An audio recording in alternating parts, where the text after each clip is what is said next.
홍남기 부총리가 5월 수출 실적에 대해 코로나19 기저 요인을 뛰어넘는 호조세라고 진단했습니다. 지난 5월 재개된 공매도와 미국발 인플레이션 우려에 외국인이 코스피 시장에서 역대급 이탈을 기록했습니다. 가상화폐 거래를 위한 은행 입출 금액 규모가 지난해 연간 거래 규모를 2배 가까이 넘어섰습니다. 이사 주택공급대책 발표 이후 2달 연속 상승폭이 둔화됐던 서울 집값 다시 오름폭을 키우고 있습니다. 센 경제 라이브 시작합니다.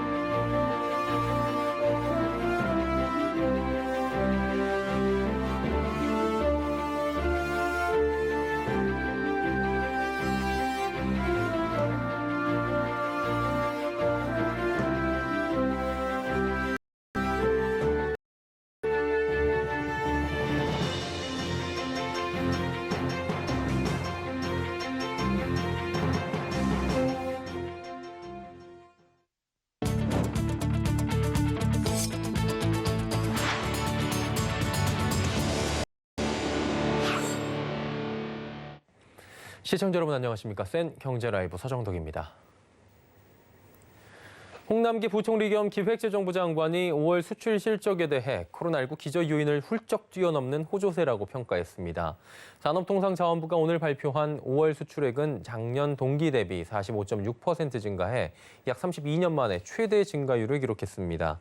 홍 부총리는 SNS를 통해 반도체와 자동차 등 15개 주요 수출 품목 가운데 14개가 고르게 늘었다며 우리는 제조업의 높은 경쟁력을 바탕으로 다른 나라보다 더 높은 복원력을 보이고 있다고 진단했습니다. 한편 한국은행은 이날 물가를 자극하지 않는 수준의 균형 실업률을 뜻하는 자연 실업률이 3.9%로 집계됐다고 밝혔습니다. 실제 실업률이 자연 실업률과 같다면 사실상 완전 고용 상태로 봐야 한다는 분석입니다. 경제협력개발기구 OECD가 최근 발표한 경제 전망에서 한국의 올해 경제 성장률 전망치를 3.3%에서 3.8%까지 끌어올렸습니다.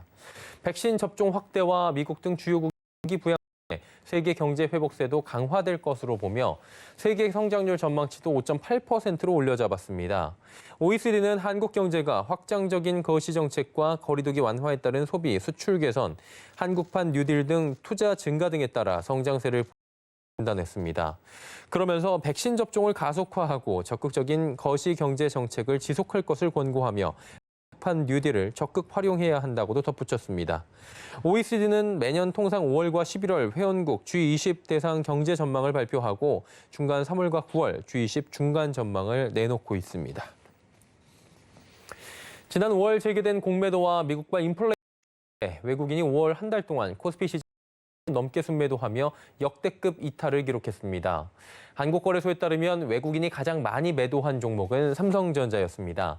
전체 매도 금액 중 절반가량인 4조 1천억 원을 순매도했습니다. 다만 외국인은 5월 마지막 날 하루 만에 삼성전자를 2,500억 원 넘게 사들였습니다.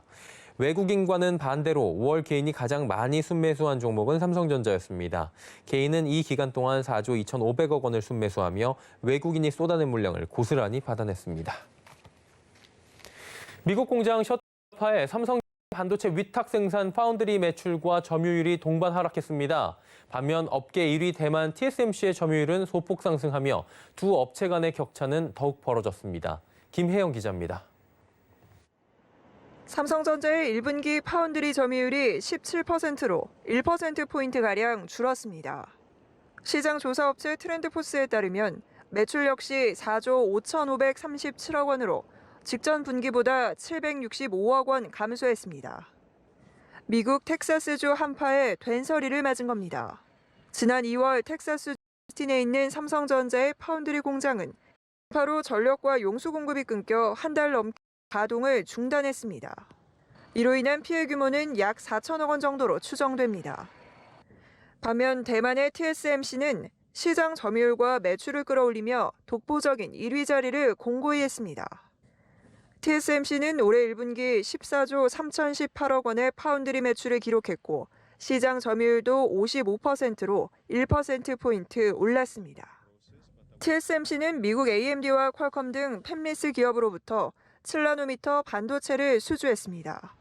이와 함께 대만 미디어텍의 5세대 이동통신 RF 중심으로 12에서 16나노 반도체 위탁 생산을 하면서 매출이 늘고 점유율이 높아진 것으로 분석됩니다.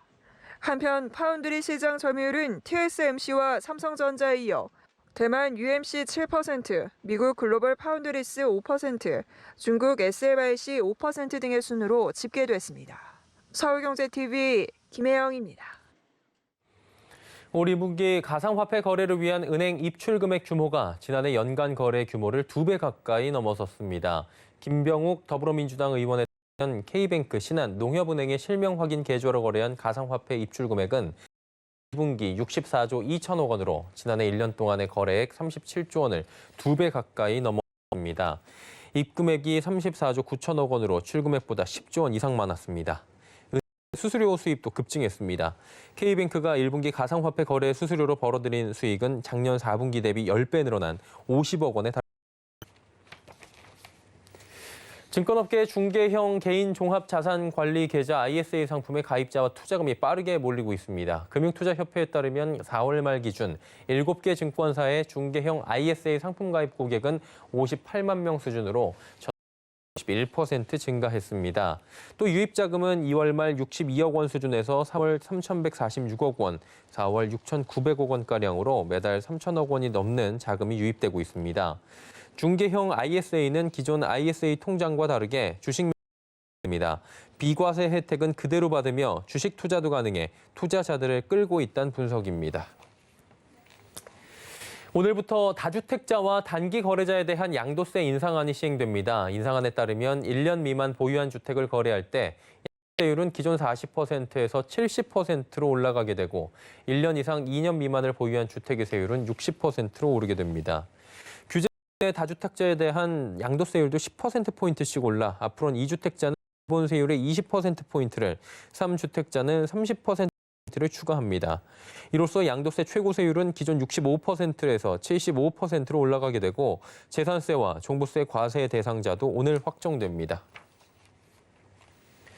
이사 주택공급대책 발표 이후 2달 연속 상승폭이 둔화됐던 서울 집값, 지난달 다시 오름폭을 키운 것으로 나타났는데요.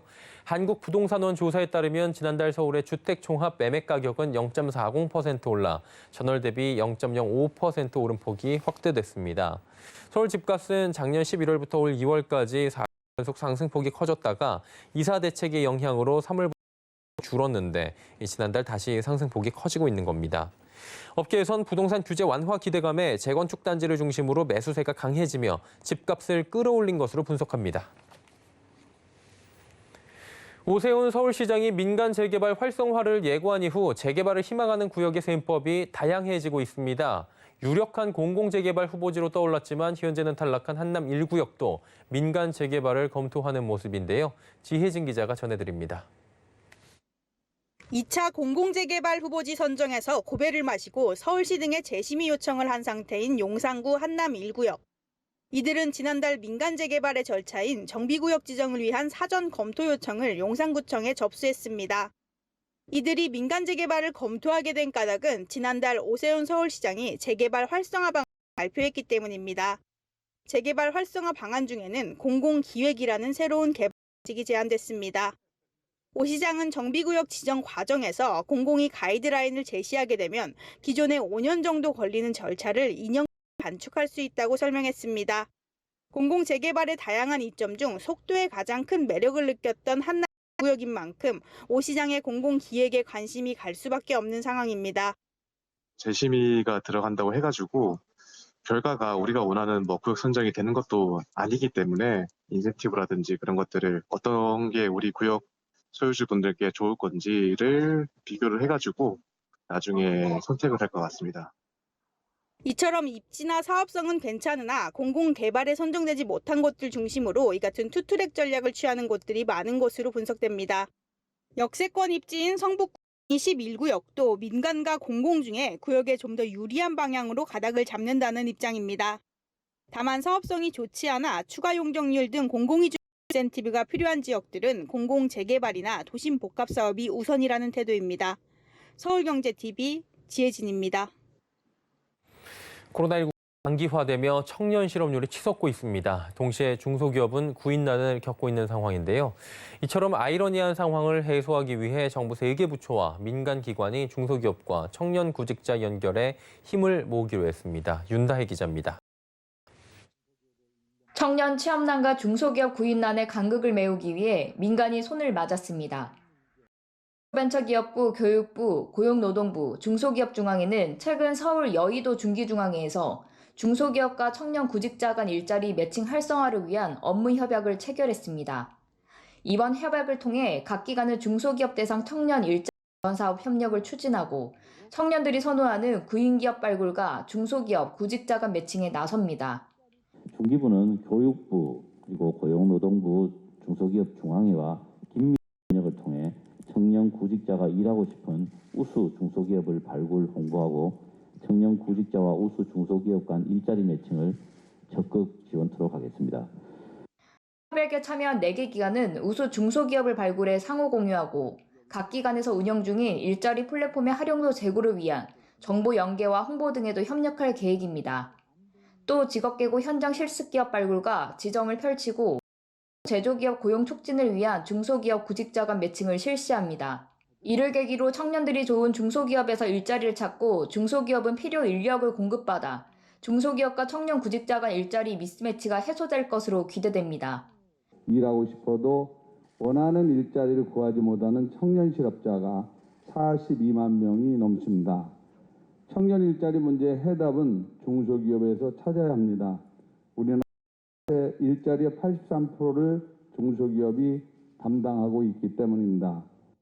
향후 4기관은 이번 업무 협약의 세부 이행을 위해 협의 사항 등을 구체화해 나갈 계획입니다. 서울경제TV 윤다입니다. 4월 국내 면세점 매출이 코로나19 영향이 시작된 지난해 2월 이후 최고치를 기록했습니다. 최근 백신 접종으로 면세점 이용 빈도가 늘어나고 있어 당분간 매출 개선 추세는 이어질 전망입니다. 문다혜 기자입니다. 코로나19에 짓눌렸던 면세점 매출이 백신 효과에 기지개를 펴고 있습니다. 한국면세점협회에 따르면 지난 4월 국내 면세점 매출은 1조 5,574억 원. 1년 전과 비교하면 36.6% 늘었고 전월과 비교해도 8.6% 증가했습니다. 이는 코로나19 영향이 본격화된 지난해 2월 이후 가장 높은 수치입니다. 4월뿐만 아니라 올 들어 면세점 매출은 1월 1조 3,831억 원, 2월 1조 1,687억 원, 3월 1조 4,341억 원을 기록하며 지속 증가세를 보이고 있습니다. 내국인 매출액은 전월 대비 15.8% 늘어난 779억 원으로 이 중 85.5%인 666억 원은 제주 지역 면세점에서 발생했습니다.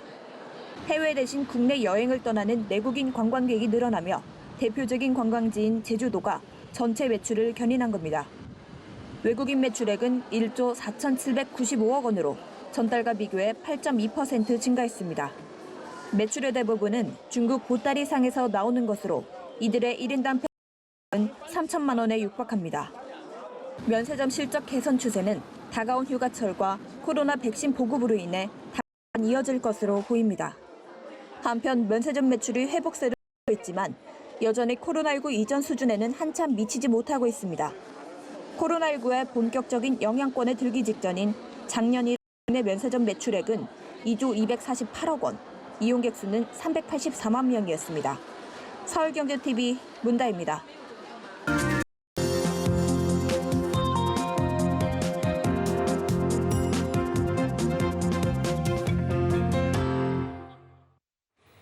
최근 국내 증시에서 비상장 기업 인수합병, 즉 스펙이 주목을 받고 있는 상황이죠.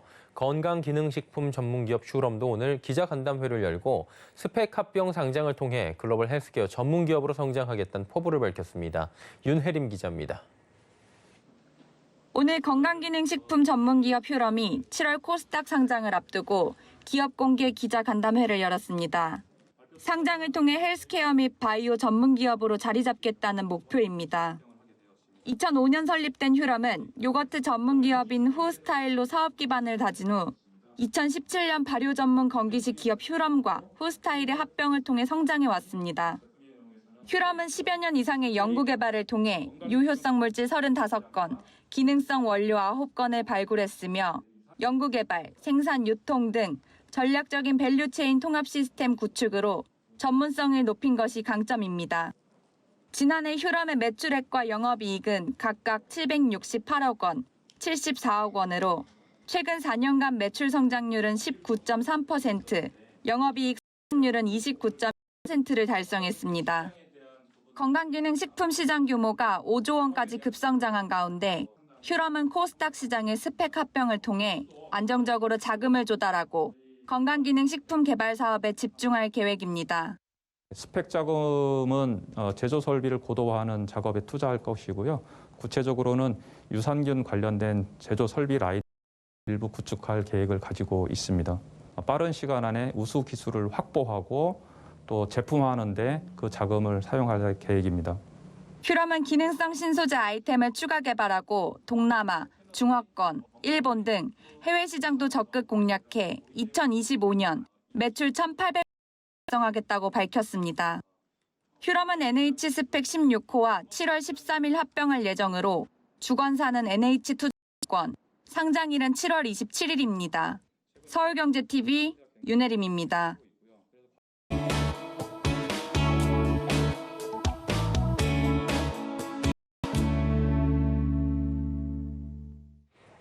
무주택자들이 받을 수 있는 대출 규제가 대폭 완화될 예정이라고 합니다. 서민들의 내 집 마련을 위해 정부가 대책을 내놓았다고 하는데 부동산 시장에선 매물 현상이 계속되고 있는 분위기죠. 수요자들의 관심, 과연 언제쯤이면 부동산 시장이 활성화될 수 있을지에 모아지고 있는 상황입니다. 부동산부의 설석용 기자와 함께 이야기 나눠보고요. 전문가들의 의견도 직접 들어보도록 하겠습니다. 나와 있습니까? 안녕하십니까? 예. 오늘부터 양도세도 변화가 있지만 한 달 뒤부터는 대출 규제 완화된다고 하는데 어떻게 바뀌는 겁니까? 네, 어제 금융위원회와 금융감독원이 서민 실수요자의 내 집 마련 지원을 위한 주담대 우대 혜택 확대 방안을 발표했습니다. 다음 달인 7월 1일부터 무주택자가 집을 사면서 주택담보대출을 받을 때 적용받는 주택담보대출 비율 우대폭이 최대 20%포인트로 10%포인트로 늘어나고 주택금융공사가 특례 보증을 서는 청년층 전월세 대출과 보금자리론 지원 한도도 상향되는 내용이 골자입니다. 하나씩 살펴보면요. 현재는 일정한 요건을 충족하고 있는 무주택자가 주택담보대출을 받으면 LTV를 10%포인트 완화해 적용하고 있습니다. 투기지역과 투기과열지구에서는 주택가격이 6억 원 이하여야 하고 부부 합산 연소득이 8천 이하여야 합니다. 조정 대상 지역은 5억 원, 생애 최초 주택 구입자는 9천만 원 이하 소득이면 됩니다. 이 두 가지 요건을 충족하면 투기과열지구에서 LTV 50%까지 대출이 가능합니다. 7월 1일부터 주택기준이 투기지역과 투기과열지구에서 9억 원 이하로 5억 원 이하 기준이었던 조정 대상 지역에서는 8억 원 이하로 각각 3억 원, 6천 원 이하, 생애 최초 구입자 1억 원 이하로 1,000만 원 완화합니다. 투기지역과 투기과열지구에서 LTV의 경우 6억 원 이하에 60%, 6억 원에서 9억 원 구간 초과분의 50%를 각각 적용합니다. 조정 대상 지역의 경우 5억 원 이하에는 70%가, 5억에서 8억 원 사이 초과분에는 60%가 적용입니다. 예, 그리고 주거 취약계층이라고 하면 청년 신혼부부가 대표적으로 꼽히는데 이들에 대한 지원도 확대된다고 하는데 구체적으로 어떤 내용입니까? 네, 주금공 특례 보증을 통한 층 전월세 대출 한도는 1인당 1억 원으로 3천만 원 늘어납니다. 보증료도 0.05%에서 0.02%로 내려 부담이 줄어들 전망입니다. 금융당국은 1억 원을 대출한 청년은 일반 상품과 비교해 매년 50만 원의 이자가 줄어들게 되고 기존 청년 전용 보증 대비 연간 보증료도 약 3만 원 감소할 것으로 기대하고 있습니다. 지금 정부는 대출 규제 완화해 보려고 하는데 시장 반응은 그렇게 좋지가 않은 것 같아요. 매물 감소세가 지금 계속되고 있는데 구체적으로 시장 상황은 어떤 겁니까? 예, 부동산 빅데이터 업체 아실 조사에 따르면 서울 아파트 매물은 1일 기준 45,223개로 전년 같은 기간과 대비해 44%가량 줄었습니다. 매물이 꾸준히 는 분위기인데요. 매물 잠김에 거래 절벽도 이어지고 있습니다. 실제 서울시 부동산 정보광장 부동산 건강을 보면 지난달 서울 아파트 매매는 2,454건이 이루어졌습니다. 지난해 5월 5,593건과 비교하면 절반 이상 줄어든 수치입니다. 특히 지난해 가장 거래가 활발히 이루어졌던 노원구를 보면 지난해 6월 1,722건 아파트 매매가 이뤄졌는데 올해 5월엔 260건만 거래가 된 것으로 집계됐습니다. 매물 지금 절벽 현상인 것 같은데 이게 뭡니까? 네, 여러 세금과 규제 문제가 있는데요. 먼저 전문가 의견을 들어보겠습니다. 송승현 도시화경제 대표. 매물 같은 경우는 지금 사실 풀리는 거는 조금 한계가 있을 것 같아요. 시장에서 물건이 나오기 위해서는 보유세가 부담감을 좀 느껴야 되고, 그다음에 거래세가 조금 낮아져가지고 물량을 던질 수 있는 그런 환경이 조성이 돼야 되는 건데 지금은 그거랑은 정반대로 가고 있는 거죠. 네, 또 양도세가 높다 보니까 차라리 증여를 하거나 보유를 하자는 분위기도 형성이 되는데요. 집값이 계속 오르고 있다 보니까 파는 것보다는 세금 부담이 있더라도 가지고 있자는 심리가 작용하는 겁니다. 이어서 들어보시죠.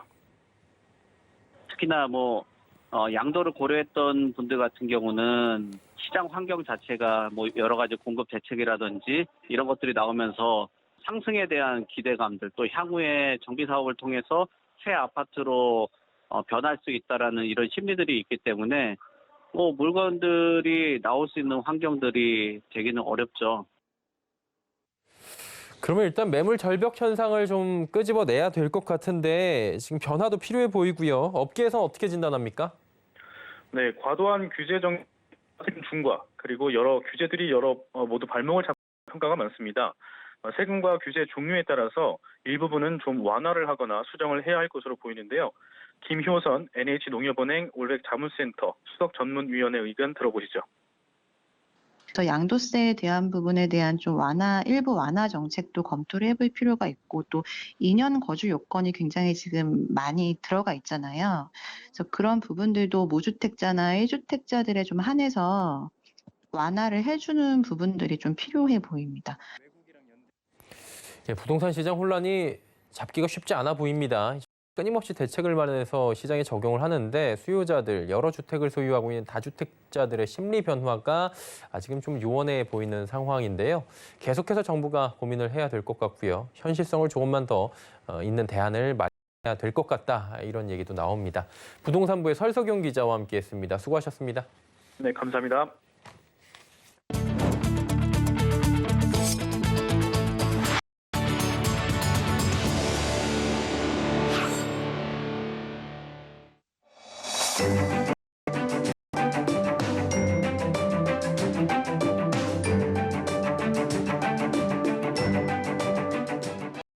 안녕하세요. K웨더 라이프스타일 예보 김단비입니다. 오늘 낮 동안 곳곳으로 초여름 더위가 나타났는데요. 내일은 오늘보다 기온이 더 올라서 한낮 여름 더위를 보이겠습니다. 아침 기온 서울 17도, 대전과 광주는 19도를 보이겠고요. 기온은 서울 29도, 강릉 25도, 대전과 광주는 30도, 대구는 31도까지 오르며 매우 덥겠습니다. 한편 내일 중서와 전북, 경북은 초미세먼지 농도가 나쁨 수준까지 올라 호흡기 관리에 유의하셔야겠고요. 전국의 자외선 지수와 오존 농도도 나쁨 단계까지 오르겠습니다. 외출 시 자외선 차단에도 신경 쓰시기 바랍니다. 내일 동해상에서 남동진하는 고기압의 가장자리에 들며 전국의 대체로 구름이 많겠고요. 제주도는 점차 흐려지겠습니다. 다음은 자세한 지역별 날씨입니다. 중부지방의 아침 기온 인천과 춘천 16도로 시작해 낮 기온은 27에서 30도 분포로 매우 덥겠습니다. 동해안 속초와 울진은 아침 기온 16도를 낮 기온은 속초 24도, 울진 23도를 보이겠습니다. 남부지방의 아침 기온 전주 18도, 부산 19도로 시작하겠고요. 한낮 기온은 전주 30도, 부산 26도가 예상됩니다. 바다의 물결은 서해로 최고 2.5m까지 약간 높게 일어 주의하셔야겠고요. 그 밖의 예상은 비교적 잔잔하게 일겠습니다. 목요일에는 전국에 비가 내리겠고요. 이후 한낮 더위는 한풀 꺾일 전망입니다. 날씨였습니다. 수행 경제 라이브 저희가 준비한 소식은 여기까지입니다. 편안한 시간 보내시길 바랍니다. 고맙습니다.